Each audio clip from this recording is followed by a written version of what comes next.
medium length wolf cut haircut.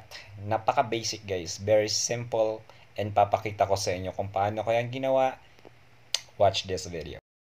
Hello guys, I'm Ian Creation, but anyway, ang ginawa natin sa buhok ni client is kinulay muna natin siya kasi nagpakulay na siya before, and then may regrowth na ang kanyang buhok na almost 3 almost nasa 3 inches na, so kailangan na siyang i-regrowth para magpantay ang kanyang hair color. So after ng hair color guys, kailangan na natin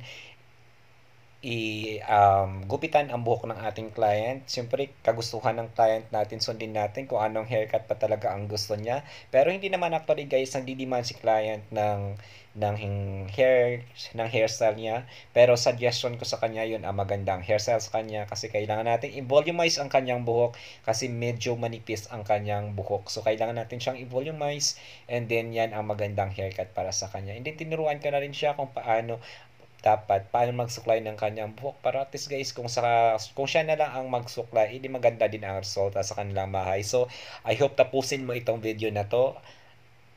Sigurado ako matuwa ka sa kalabasan ng video na to. So keep on watching.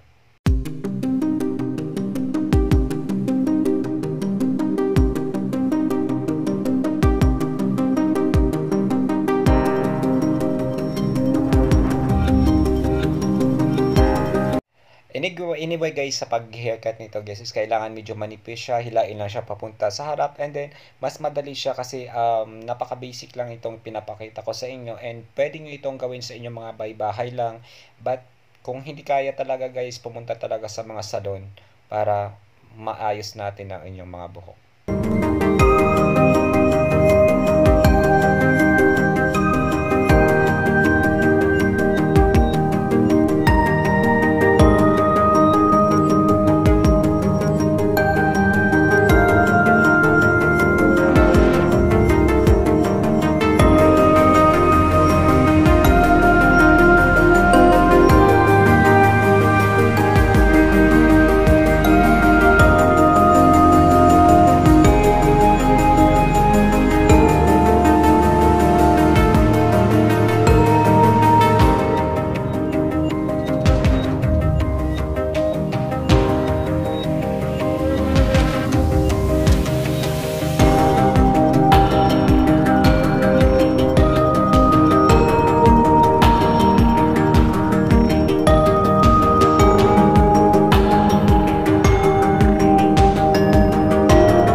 So ayun na guys, natapos na tayo sa pag-haircut sa buhok ni client. So kailangan natin siyang i-blow dry at saka i-volumize natin ang kanyang buhok para maging maganda din ang resulta. Kung nakita nyo guys, ang kulay ng buhok ng ating client ay nasa 9.0 ang kanyang hair color. Gamit natin dyan is SF or Secret Fragrance Hair Color at saka 6% na oxidizer cream. So medyo dito guys, medyo mahirap siyang ipantayin ang kanyang hair color kasi masyadong maitim ang kanyang hair regrowth. So medyo nahirapan ako ng kaunti at saka medyo natagalan si client kasi kailangan natin pantayin ang kanyang buhok from root to tip.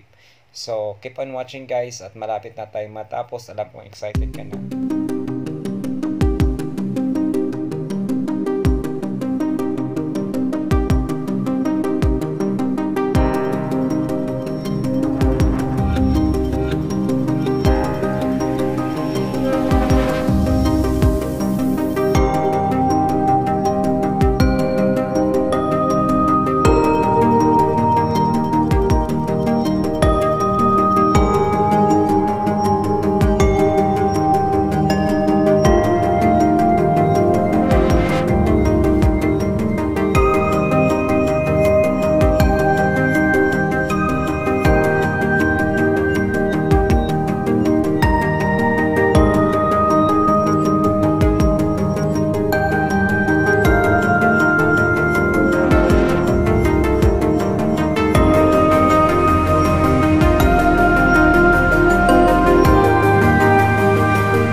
guys, patapos na tayo dyan sa ating pag-haircut. So alam kong excited ka na makita itong finish ng ating video. So here we go.